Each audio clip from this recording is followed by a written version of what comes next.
말씀입니다. 하나님의 말씀에 경륜을 표하는 뜻에서 다 같이 일어나서 성경을 봉독하겠습니다. 다 같이 일어나서 성경을 봉독하겠습니다. 한 목소리로 크게 읽겠습니다. 시작.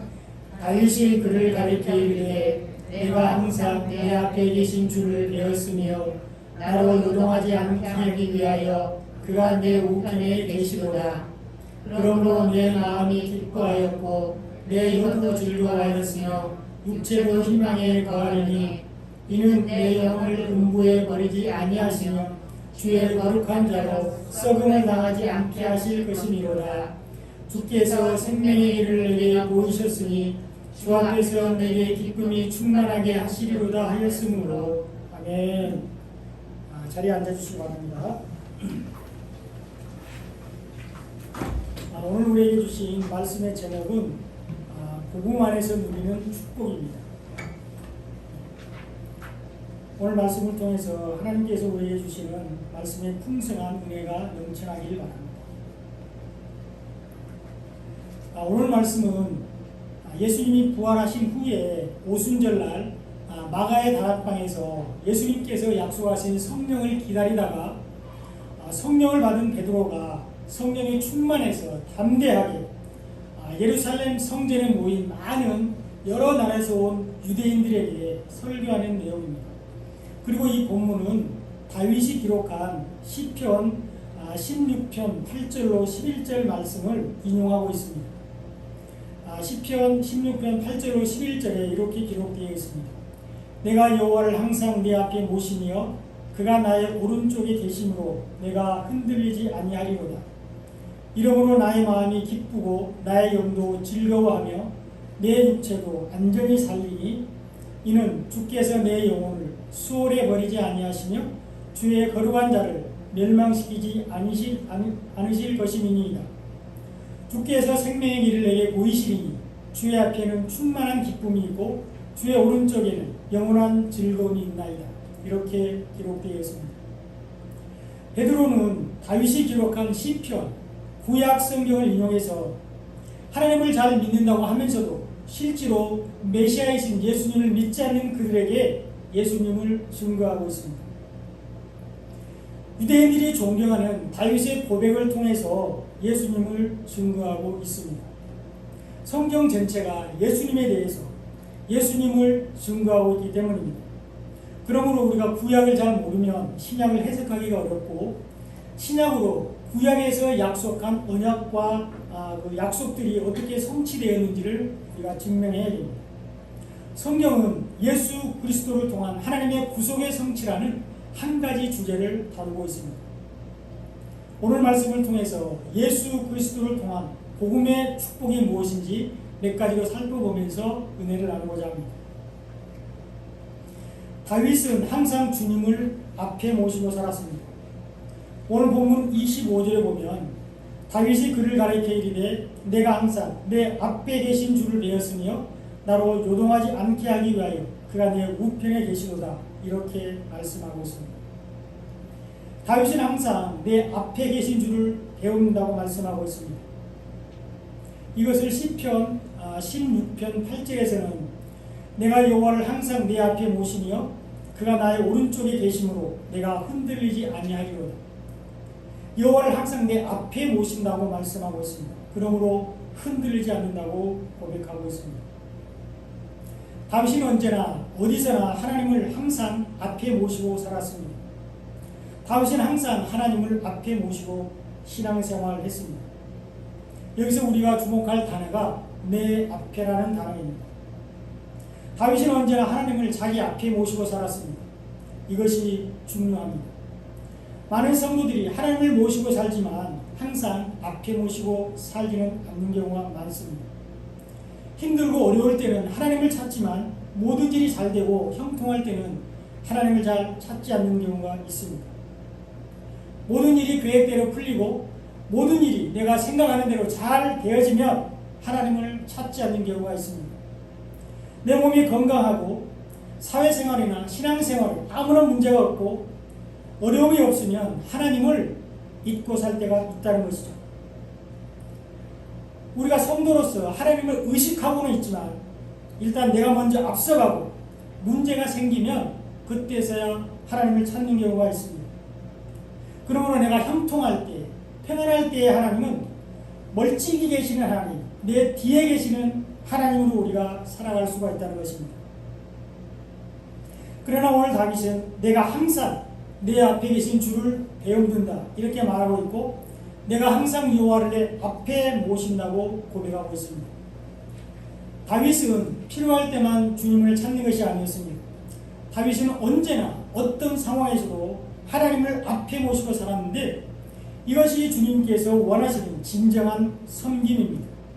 이것이 하나님께서 바라시는 진정한 순종입니다. 우리는 항상 내 앞에 계신 주를 바라보아야 합니다. 우리는 항상 하나님을 앞에 모시고 살아야 합니다.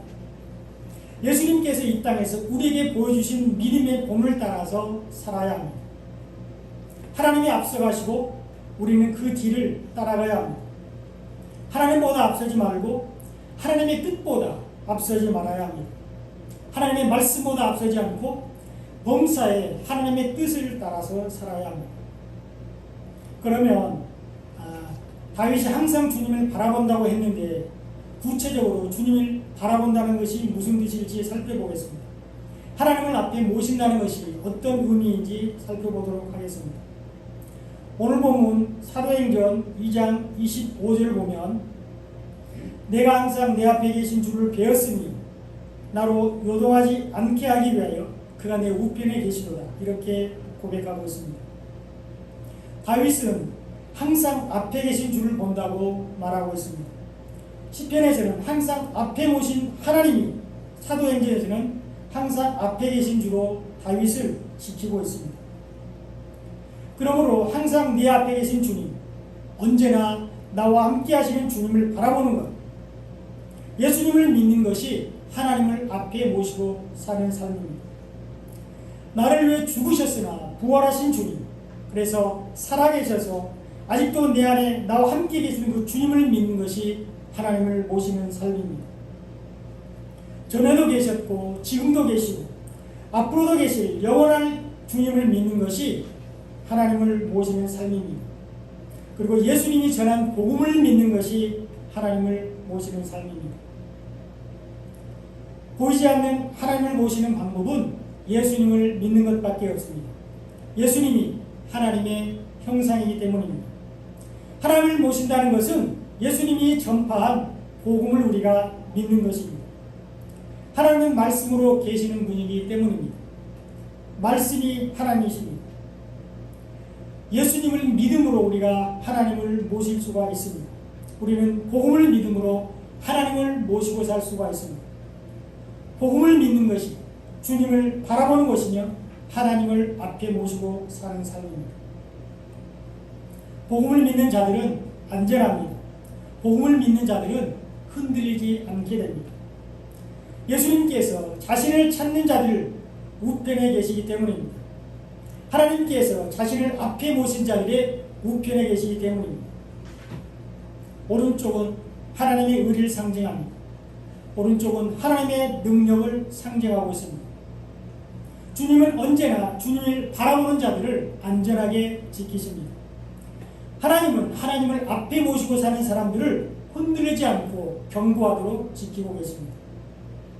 하나님은 말씀보다 앞서지 않고 복음보다 앞서지 않고 언제나 복음을 믿고 따르는 자들을 의와 능력으로 돌보십니다. 안전하게 하십니다. 흔들리지 않도록 지켜주십니다. 언제나 앞에 계신 주님을 바라보므로 하나님을 앞에 모심으로 오른쪽에 계시는 주님의 보호를 받는 모든 성도들이 되시기를 간절히 축원드립니다. 우리의 오른편에 계시는 하나님이 우리를 지키시고 인도하시는 축복이 있을 줄 믿습니다. 복음을 받아들인 자에게 주시는 축복이 오늘 본문 26절에 세 가지로 나와 있습니다. 첫째로 복음을 받아들인 자는 마음이 기쁩니다. 복음을 받아들인 자들은 마음에 기쁨이 넘쳐나게 됩니다. 26절에 보면 그러므로 내 마음이 기뻐하였고 이렇게 기록되어 있습니다. 복음은 기쁜 소식이기 때문입니다. 예수님이 십자가에서 율법의 저주 아래 죽으시고 부활하신 후에 옆구리에서 물과 피를 쏟으셨는데 이것이 죄사함과 복음입니다.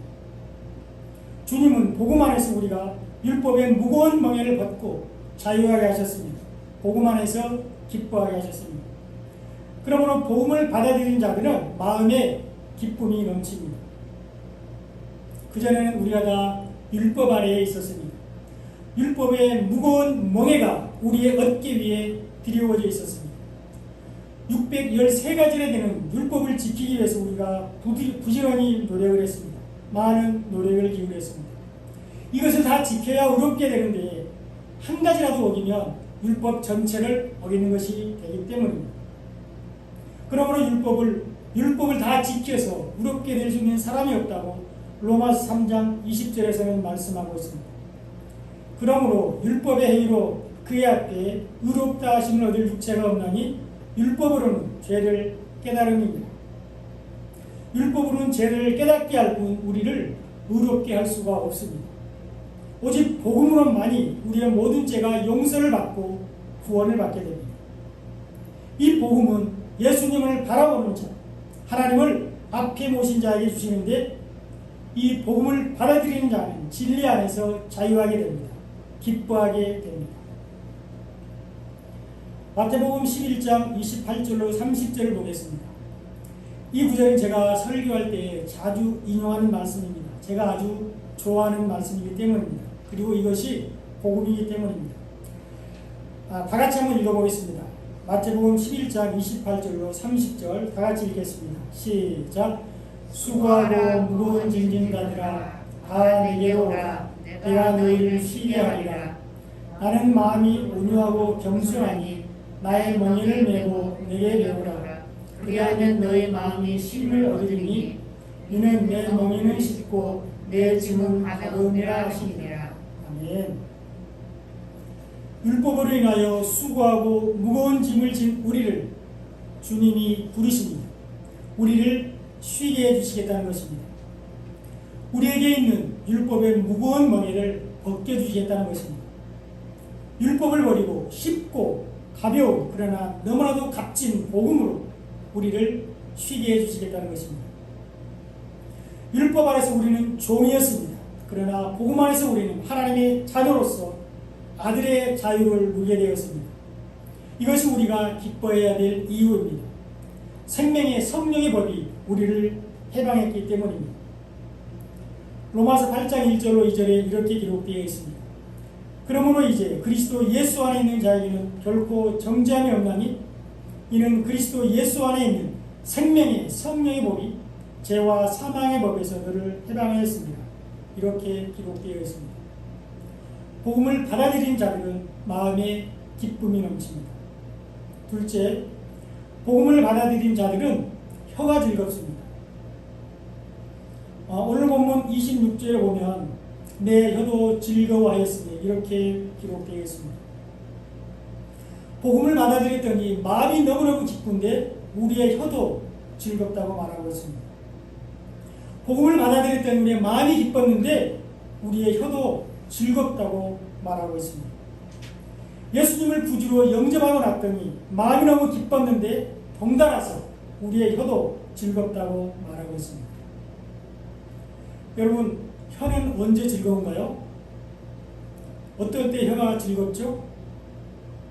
혀는 말할 때 즐겁습니다. 그죠? 마음에 있는 것을 아무런 제재 없이, 아무런 간섭 없이 마음껏 말할 수 있을 때 즐겁습니다. 마음에 있는 생각을 다른 사람들에게 신나게 말할 때 우리의 혀가 즐겁습니다. 우리의 혀는 말을 하기 위해서 있기 때문입니다. 물론 우리가 맛있는 음식을 먹을 때도 혀가 즐거울 수 있습니다. 이것도 혀의 중요한 기능 중에 하나입니다. 혀를 통해서 맛을 구분하고 심지어 음식의 상태까지도 구별하죠. 싱싱하다, 좀 상한 것 같다. 이것도 혀의 기능입니다. 그러나 솔직히 음식을 먹을 때 혀는 아주 그렇게 즐겁지는 않습니다. 우리가 음식을 먹을 때 혀가 느끼기에 적당한 온도의 음식만을 먹는 건 아니잖아요. 막 맵고 짜고 뜨겁고 또 너무 차가운 음식들 우리가 많이 먹죠. 뜨거운 음식이 들어오면 어떻게 해요? 혀가 막 뜨거워서 놀래지만 몇 바퀴 입안에서 굴려서 적당한 온도가 돼서 이렇게 내려보내잖아요. 또 너무 차가운 게 들어오면 해서 이게 좀 적당한 온도가 돼서 식도로 내려가야지, 너무 뜨겁고 너무 차가운 게 식도를 내려가면 안 되잖아요. 그래서 혀가 그 굳은 일을 다 하고 있어요. 그래서 혀는 음식을 먹을 때는 그렇게 즐겁지 않습니다. 혀는 말을 할 때 즐겁습니다. 혀는 말을 할 때 즐겁고 또 마음에 있는 것을 말하게 되는데, 복음을 받아들이고 그 복음 때문에 마음이 기쁜 사람들은 무슨 말을 하게 될까요? 지금 내 안에 있는 복음 때문에 내가 너무 기쁘고 그 복음이 차고 넘쳐서 너무 행복한데, 그래서 누군가에게 내가 왜 기쁜지, 내가 왜 행복한지 말을 하고 싶을 때 어떤 말을 하게 될까요? 막 돌아다니면서 남을 흉보고 헐뜯고 불평하고 원망하고 이런 말을 하게 될까요? 복음을 전하게 됩니다. 복음을 말하게 됩니다. 복음이 내 안에서 충만하기 때문입니다. 내 안에 있는 복음으로 말미암아 내 안에 기쁘기 때문에 복음을 전하게 된다는 것입니다. 내 말 좀 들어봐. 내가 왜 기쁜지 알아? 내가 왜 이렇게 행복한지 알아? 복음 때문이야. 예수님 때문이야. 예수님이 주신 복음 때문에 내가 이렇게 행복해. 그러면서 복음을 전하게 된다는 것입니다. 혀는 우리의 마음에 있는 것, 마음에 있는 생각을 말하기 때문입니다. 그러므로 복음에 임해 마음이 기쁜 사람들은 혀도 즐거운데 복음을 전하게 됩니다. 우리를 구원하시기 위해서 예수님을 이 땅에 보내신 하나님께 영광을 돌리게 된다는 것입니다. 우리의 입술로 우리를 위해서 십자가 지신 예수님을 찬양하게 됩니다. 우리의 혀가 율법의 무거운 멍에를 벗고 복음으로 기쁘게 하신, 또 예수님께서 이 땅에서 하신 일과 하신 말씀을 생각나게 하시는 성령님을 높여드립니다. 우리의 혀가 하나님을 높여드리고 예수님께 영광을 올려드리고 성령을 높여드려야 된다는 것입니다. 복음으로 기쁜 우리의 혀는 복음을 전하게 되는데, 이것이 복음을 받아들인 자가 누리는 두 번째 축복입니다. 세 번째로 복음을 받아들인 자가 누리는 축복은, 복음을 받아들인 자들은 육체도 희망에 거합니다. 다시 26절을 보겠습니다.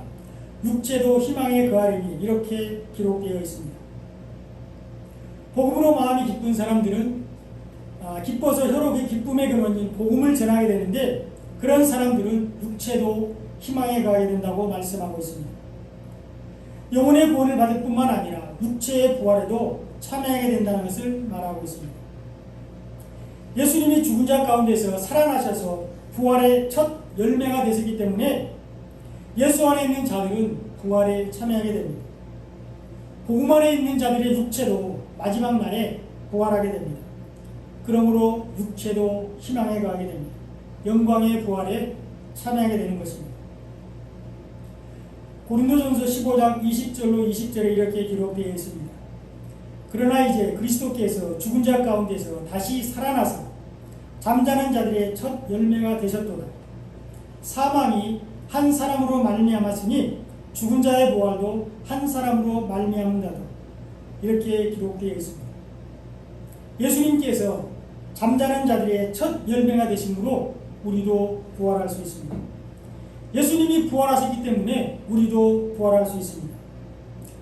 아담으로 인하여 들어온 사망이 예수님으로 인하여 생명으로 변화가 되었습니다. 그리스도 안에 있는 사람들도 육체의 새로운 삶을 얻을 수 있습니다. 복음 안에 있는 사람들은 그리스도의 부활에 참여하게 됩니다. 복음 안에 있는 자들의 육체, 복음을 받아들인 자의 육체가 희망에 가는 이유가 오늘 본문 27절에 잘 나와 있습니다. 이는 내 영혼을 음부에 버리지 아니하시니 주의 거룩한 자로 썩음을 당하지 않게 하실 것이니로다. 이렇게 노래하고 있습니다. 우리의 영혼을 구원해 주실 뿐만 아니라 우리의 육체도 썩음을 당하지 않게 하시는데 우리가 거룩하기 때문입니다. 하나님께서 주님으로 인하여 거룩한 자들을 다시 살리실 것이기 때문입니다. 그러므로 우리는 거룩해야 합니다. 하나님은 우리에게 거룩을 요구하고 있습니다. 하나님은 거룩한 자로 썩음을 당하지 않게 하시기 때문입니다. 거룩한 자를 마지막 날에 다시 살리실 것이기 때문입니다. 레위기 11장 44절로 45절을 보겠습니다. 나는 여호와 너희의 하나님이라. 내가 거룩하니 너희도 몸을 구별하여 거룩하게 하고 땅에 기는 길짐승으로 말미암아 스스로 더럽히지 말라. 나는 너희의 하나님이 되려고 너희를 애굽 땅에서 인도하여 낸 여호와라. 내가 거룩하니 너희도 거룩할지어다. 이렇게 명령하고 있습니다. 하나님이 거룩하신 것 같이 우리도 거룩하라고 말씀하고 있는 것입니다. 그러므로 우리도 거룩한 자가 되어야 되는데, 우리가 거룩하지 못한 이유가 땅에 기는 짐승 때문이라고 44절에서 말씀하고 있습니다. 땅에 기는 들짐승으로 스스로 더럽히지 말라, 이렇게 경고하고 있습니다. 우리는 땅에 기는 짐승으로 더럽히지 말아야 합니다.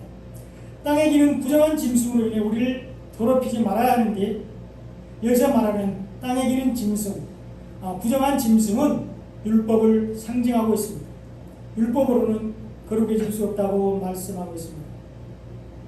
그러면 우리가 어떻게 하나님의 거룩하신 같이 우리도 거룩해질 수 있을까요? 우리가 어떻게 하나님처럼 거룩해질 수 있을까요? 우리는 할 수 없습니다. 우리는 불가능합니다. 우리는 오직 예수님 안에 있어야 합니다. 예수님이 전한 복음 안에 있어야 합니다. 예수님께서 십자가에서 율법을 완성하시고 우리에게 복음을 주셨기 때문입니다. 우리는 오직 복음으로만 거룩해질 수 있습니다. 우리가 복음 안에 있을 때 우리는 거룩해질 수 있습니다. 복음 안에 있는 자들은 육체로 희망에 거하게 되는데 부활하게 됩니다. 이것이 복음을 받아들인 자가 누리는 세 번째 축복입니다.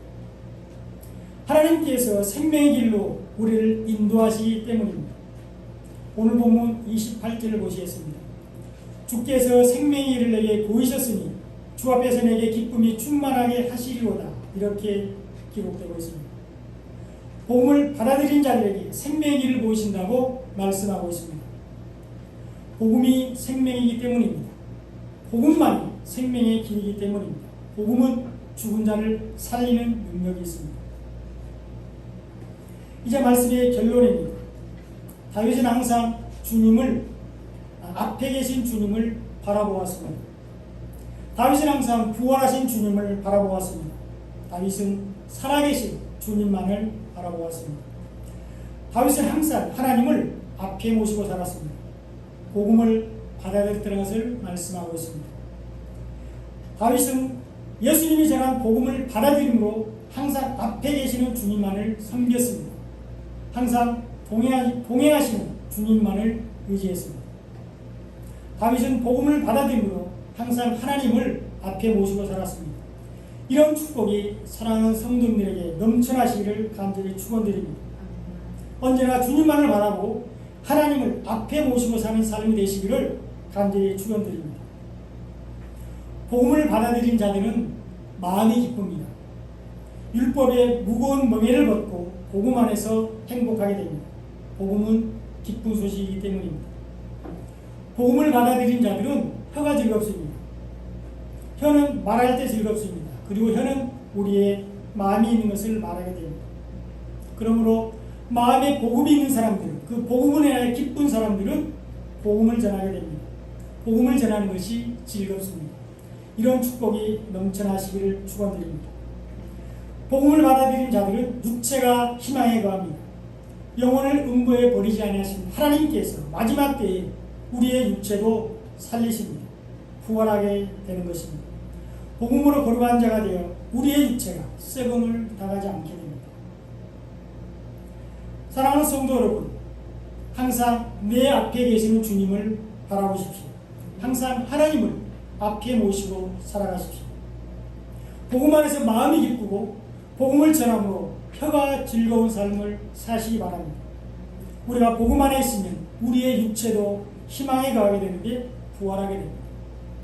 주님께서 우리에게 보이신 생명의 길에서 언제나 주님을 높여드리며 하나님께 영광 돌리는 삶을 사시길 바랍니다. 복음 안에서 날마다 행복한 삶이 되시기를 간절히 축원드립니다.